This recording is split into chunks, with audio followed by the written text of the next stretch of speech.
कौन है ऐसा जो कहता है मैं मनुष्य हूँ? आप लोगों से पूछिए आपका परिचय क्या है, कोई नहीं कहता मैं मनुष्य हूँ, क्योंकि वास्तव में मनुष्य बचा भी नहीं, वो मनुष्य रह भी नहीं गया है, वो जानवर से भी नीचे गिर गया है। क्योंकि चाणक्य कहते हैं ऐसा मन विद्या न तपो न दानम न चापशीलम गुणो न धर्माते मृत्यु लोके भूई भार भूता मनुष्य रूपेण मृगाश्चरन्ति आहार निद्रा भय मैथुनानि सामानि चैमानि नृणाम पशूनाम ज्ञानम नराणाम अधिको विशेषो ज्ञाने हीना पशुभि समाना मानस होकर ना मुआ मुआ सो डांगर ढोर एको जीव ठौर नहीं लागा भया सो हाथी घोड़। कबीर साहब कहते हैं पैदा हुए मनुष्य बन करके और मरते समय तक धीरे धीरे जानवर बन गए, हाथी बन गए, गधा बन गए, घोड़ा बन गए, सांप बन गए, बिल्ली बन गए, गिरगिट बन गए, क्या बन गए, सब बन गए, लेकिन मनुष्य नहीं बन पाए। खाली मनुष्य का चेहरा रहा, लेकिन चरित्र सब जानवरों से भी नीचे गिर गया। इसलिए मनुष्य बन जाइए, इससे बड़ा कोई पद नहीं है। मनुष्य बन करके जो मानुष तेरा गुण बड़ा, मांस ना वै काज, हाण न होते आभरण त्वचा न बाजन बाज। कबीर साहब कहते हैं ये मनुष्य तेरे गुण बड़े हैं, तेरी त्वचा के तबले बाजे नहीं बनते हैं और तेरे हड्डियों के आभूषण नहीं बनते हैं, तेरा मांस भी काम नहीं आता है, लेकिन तू तेरे गुणों के कारण जगत में पूजनी वंदनी अर्चनी होता है और तेरा सम्मान होता है तेरे गुणों के कारण। इसलिए अपने को गुणवान बनाइए, महान बनाइए, चरित्रवान बनाइए, बुद्धिमान बलवान विचारवान बनाइए, विवेकवान बनाइए, सत्संगी बनाइए और अपने आप को फूल की तरह खिलता हुआ बनाइए। कांटों की तरह वेदना दर्द पैदा करने वाला मत बनाइए। फूल बन करके जियो तो आपके परिवार में सुख शांति की सुगंध फैलने लग जाएगी। आपकी जिंदगी फूल होना चाहिए, फूल से ही शांति की सुगंध आ सकती है। जीवन को देवताओं को दुर्लभ है और आपको मनुष्य का शरीर मिला है तो तुम दारू पीने में लगे हो, जुआ खेलने में लगे हो, गांजा पीने में लगे हो, गाली गलौज में लगे हो। अपनी कितने लोगों ने पत्नी को पीटना शुरू कर दिया, कितनी स्त्रियों ने हमको हाथ दिखाया कि यहाँ से हाथ तोड़ा है, पति ने यहाँ टांग पर मारा है, और इतनी गाली देते हैं। रोते रोते उसकी ज़िंदगी बीत रही है। जब शादी हुई थी तो लड़की जब दुल्हन बनी थी, सज धज कर 16 श्रृंगार किया, फिर 18 श्रृंगार किया और फिर 28 श्रृंगार किया, फिर 116 श्रृंगार किया। कोई अंग का टुकड़ा बचा ही नहीं जिसमें श्रृंगार न हो। हाथों में मेहंदी, पैरों में मेहंदी, माथे में रंग और गाल में रंग, ओंठ में रंग, पैर में रंग और रंग में रंग, चलना बेढंग और शुरू हो गई जंग, जीवन हो गया तंग। तो अब ये सब खुशी निकल गई, 16 श्रृंगार 16 तरफ चले गए। अब यहाँ पर मारपीट शुरू है। पति देव दारू देव बनकर आ रहे हैं, बिना अंग्रेजी पढ़े अंग्रेजी बियर पी कर आ रहे हैं। अंडर बियर की फिक्र नहीं है, अंग्रेजी बियर पिया है। इंग्लिश बियर फट गई, अंडर बियर, और ऊपर से अंग्रेजी बोल रहे हो। अपनी पत्नी को कहते हैं माता राम दरवाज़ा खोलो, पत्नी भी हंसती है। इतनी अंग्रेजी बियर पिया है कि माता और पत्नी में भेद ही नहीं पता चल रहा है। शराब पीने वाला पति सबसे अधिक अपनी पत्नी को दुख देता है। गुस्सा करने वाली पत्नी अपने पति को सबसे बड़ा नरक भोगवा देती है। और याद रखना, आलसी पति अपने पत्नी की वेदना बन जाता है और कामचोर पत्नी अपने पति के लिए पीड़ा बन जाती है। इसलिए कामचोरी छोड़िए, आलस छोड़िए, शराब छोड़िए, नशा छोड़िए और भक्ति शुरू कीजिए। पति पत्नी सुबह शाम वंदना शुरू करिए। दुख में भी दुखी मत हुआ करो। महिलाएं इस बात पर ध्यान देंगी। महिलाएं बहुत जल्दी दुखी हो जाती हैं, रोने लग जाती हैं। एक्सीडेंट हो जाए, तुम्हारे पति को चोट लग जाए, रोना धोना मत, हिम्मत करके उसको इलाज कराइए, सेवा कीजिए, पानी पिलाइए, दवा खिलाइए, भोजन खिलाइए, परहेज से रखिए। तुम्हारा पति पहले जैसा फिर अच्छा हो जाए। ये तो गुरु की कृपा है जो एक्सीडेंट में थोड़ी चोट टांग में लगी है। भक्ति का प्रभाव है। भक्ति कवच कुंडल बन करके तुम्हारे पति की रक्षा कर रही है। अन्यथा इस एक्सीडेंट में तुम्हारे पति की मृत्यु होना था। तो दुखी मत होइए, खुशी मनाइए कि तुम्हारा पति बच गया, जिंदा है और फिर ठीक हो गया।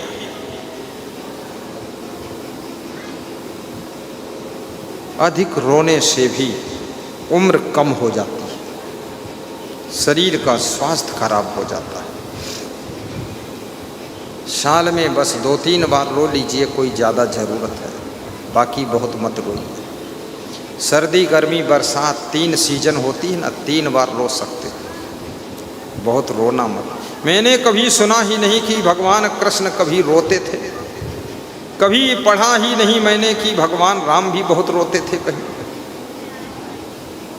ज़्यादा रोना मत, करुणावान तो बनो, प्रेम में तो आंसू आना चाहिए, लेकिन दुख में रोने की ज़रूरत नहीं है।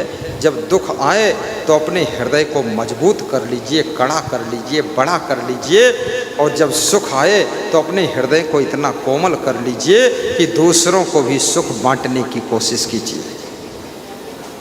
रोना नहीं, दुखी नहीं है। श्री कृष्ण भगवान कहते हैं कि दुखेषु अनुद्विग्न मनः सुखेषु विगत अस्पृहा वीत राग भय क्रोधा स्थित धीमन उच्यते। जो दुख में दुखी नहीं होता और सुख मिलने पर जो मन में ये नहीं सोचता है और सुख मिले और सुख मिले, जितना सुख मिला है उस सुख को वो सुख से भोग लेता है, और सुख मिलने की उसके अंदर आकांक्षा नहीं, भूख नहीं है। जो सुख मिला है उस सुख में वो आनंद कंद हो चुका है, और जो दुख मिला है उस दुख में वो दुखी नहीं हो रहा है।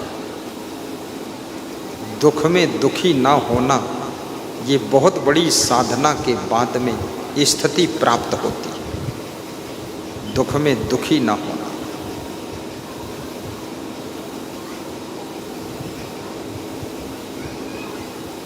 हर दुख को सहने के लिए कलेजा चाहिए। संसार को समुद्र कहा गया है, और इस संसार रूपी समुद्र में दुख सुख की लहरें उठती रहती हैं। कभी अपने लोग बिछुड़ जाते हैं जिनसे तुम बहुत प्रेम करते थे, कभी उनका वियोग हो जाता है। जिनको तुम पसंद नहीं करते थे, कभी उनसे ही मिलन हो जाता है।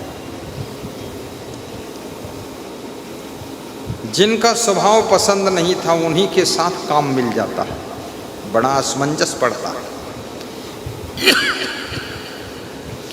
जिनको छोड़ना नहीं चाहते थे उनकी मृत्यु हो गई, वो चले गए संसार से। राजा दुखी प्रजा दुखी, दुखी रंग प्रभु भेख, और धनवंत यो निर्धन दुखी निर्णय करके देख।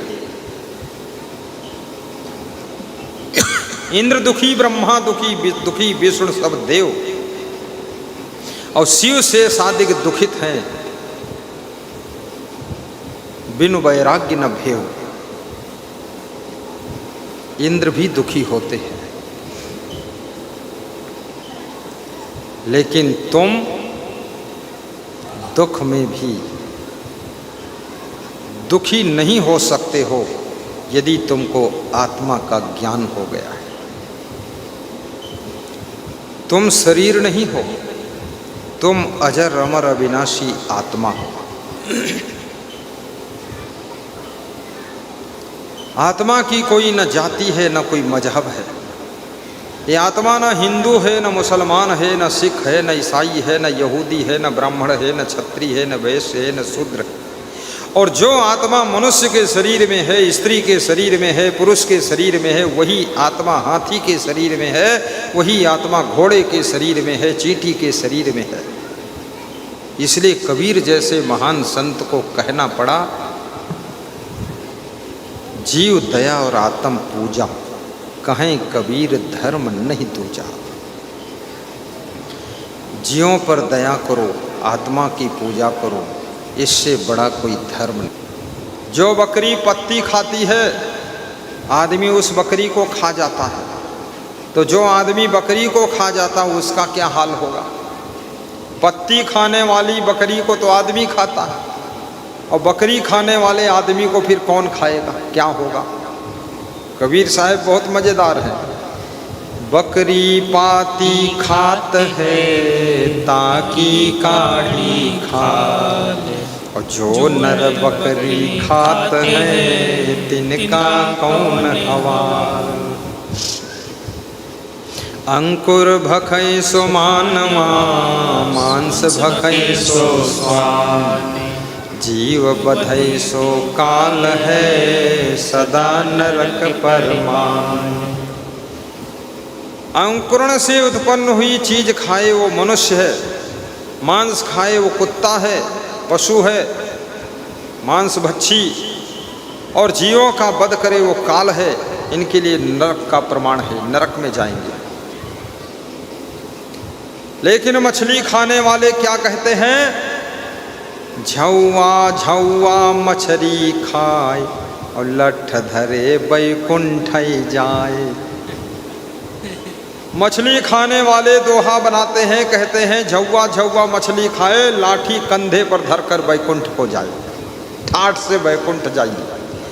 तो मेरे गुरु श्री क्षमादेव ने एक दोहा बनाया था कि तिल भरी मछली जो कोई खाए, जमजू तन मारी नरक लई जाए। तिल भर मछली जो कोई खाए, जमजू तन मारी नरक लई जाए। मत खाना मछली, मत खाना मांस।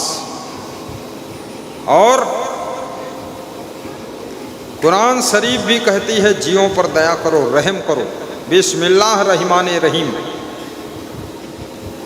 और कुरान शरीफ पढ़ने वाले लोग भैंसा, गाय, मुर्गा, बकरा सब काट काट कर खाते हैं, आदमी को भी काट देते हैं। उनका कहना है केवल एक इस्लाम धर्म रहना चाहिए और कोई धर्म नहीं। हिंदुओं का कहना है हिंदू धर्म रहना चाहिए और इस्लाम धर्म भी रहना चाहिए। ईसाइयों का कहना है पूरा विश्व ईसाई ही बनना चाहिए। कसाईयों का कहना है सब कसाई ही बनना चाहिए। और सिख सोचते सबको सिख बन जाना चाहिए, और यहूदी सोचते सबको यहूदी बन जाना चाहिए, और नाजी लोग सोचते सबको नाजी बन जाना चाहिए। लेकिन मैं सोचता हूँ कुछ भी बनने से पहले सबको इंसान बन जाना चाहिए, इंसान बन जाना चाहिए। बोलिए सद्गुरुदेव की जय हो। ऐसे सांसारिक रीति से सबसे सुंदर धर्म हिंदू धर्म है, क्योंकि हिंदू धर्म में सफाई शुद्धता भी है, प्रेम भी है, करुणा भी है, दया भी है, रिश्ते भी पवित्र हैं। हिंदू धर्म में सेवा भाव भी है। हिंदू धर्म से अच्छा कोई धर्म नहीं, गंदगी नहीं है। हिंदू धर्म में स्वतंत्रता भी है। आप इच्छा अनुसार शाकाहारी बनो, इच्छा अनुसार ब्रह्मचारी बनो, इच्छा अनुसार विवाह करो, इच्छा अनुसार आप रह सकते हो। बड़ा सुंदर धर्म है हिंदू धर्म। इच्छा है साधु बनो, इच्छा है गृहस्थ बनो। इसमें ऐसा नहीं कि जबरदस्ती गृहस्थ ही बनो। तुम्हारी इच्छा हो तो संत बन जाओ, और संत बनो तो पक्के संत बनो, कच्चे संत मत बनो। साधु होना चाहिए पक्का होकर खेल, कच्चा सरसों पेर के खरी भया ना तेल। पक्के संत बनो, मन हटा लो विषय वासना से, माया मोह से चित्त को हटा लीजिए। क्या रखा है इन चीज़ों में। अब बाबा जी बन गए, महात्मा बन गए तो पक्के बनो। और कबीर साहब ये भी कहते हैं जो संत पूर्ण है, संत पूरा संत है, पक्का संत है, तो उसकी सेवा कीजिए। पूरा साहिब से ये सब विधि पूरा हो। जो पूरा साहिब है, पूरा संत है, पूरा ब्रह्मचारी है, पूर्ण त्याग वैराग्य है, उसकी सेवा कीजिए। ओछे से नेह लगाई के मूल हुआ वही कोई। ओछे से प्रेम करोगे अधकचरे से प्रेम करोगे, जिसकी साधना ढुलपुल है, वैराग्य है ही नहीं, खाली ऊपर ऊपर कपड़ा बदला है, लफड़ा बदला ही नहीं, उससे प्रेम करोगे तो मूल जो श्रद्धा भक्ति है वो भी खो जाएगी। इसलिए असली संत को पहचानो। असली संत की पहचान होती है, क्या पहचान होती है? एक तो कोई नशा नहीं करेगा, दूसरे चाय और कॉफ़ी और लिमका, कोको कोला और फेंटा पेप्सी के चक्कर में भी नहीं पड़ेगा।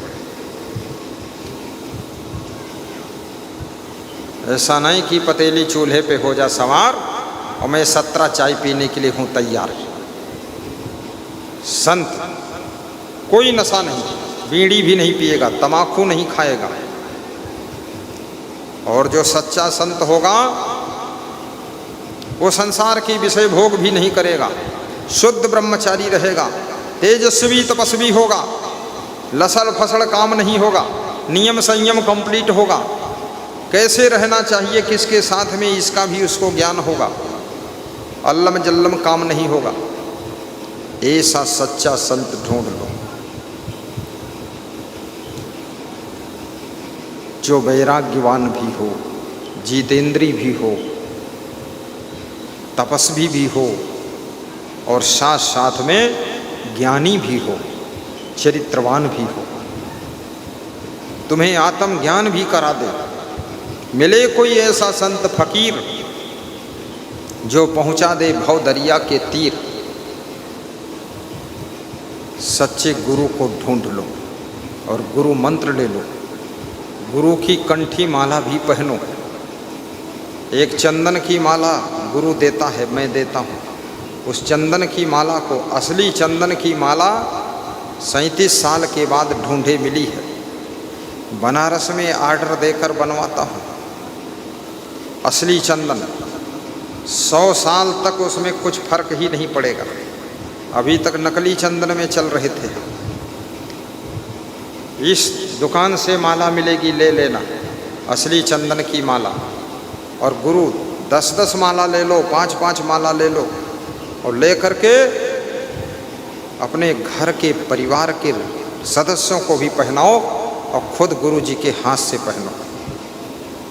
जितने भगवान हैं, जितने देवी देवता हैं, सबके गले में आपको कंठी माला मिलेगी। फोटो देख लीजिए, मिलेगी कि नहीं मिलेगी? सब देवी देवता माला पहने हुए। तो गले में कंठी माला होनी चाहिए, भक्ति की माला होनी चाहिए, चंदन की माला या तुलसी की माला। तुलसी की माला भी वैष्णव भक्त को पहनाई जाती है और चंदन की माला भी पहनाई जाती है। चंदन शीतल होता है और तुलसी रोग निरोधक होती है। सबके गले में माला होना चाहिए। सच्चे संत की सेवा करना चाहिए, तन से, मन से, धन से सेवा करना चाहिए और अपने माता पिता की भी सेवा करना चाहिए। सास ससुर की भी सेवा करो, दादा दादी की भी सेवा करो, उनको वृद्धाश्रम मत छोड़ो। दादा दादी को घर में छोड़कर शहर में मत चले जाओ, अकेले वो क्या करेंगे वहाँ। उनको भी शहर ले जाओ, फिर वहीं रखो अच्छा कमरा बना के। जो बूढ़ों की सेवा करता है वो स्वयं जल्दी बूढ़ा नहीं होता है और जो वृद्धों की सेवा करता है आयु, विद्या, यश और बल बढ़ता है। जो माँ को प्रसन्न रखता है उसकी प्रसन्नता अखंड रहती है। जो पिता को खुश रखता है उसकी खुशी कभी कम नहीं होती है। जो भाई भाई प्रेम से रहता है उसका बल कभी कम नहीं होता है। और जो पति पत्नी प्रेम से रहते हैं उनके घर में लक्ष्मी कभी कम नहीं होती है, लक्ष्मी कभी कम नहीं होती। जो गुरु शिष्य प्रेम से रहते हैं उनके आश्रम में भी कोई कमी नहीं रहती है। जो गुरु भाई हिल मिल करके काम करते हैं उनका आश्रम स्वर्ग जैसा चमकता है।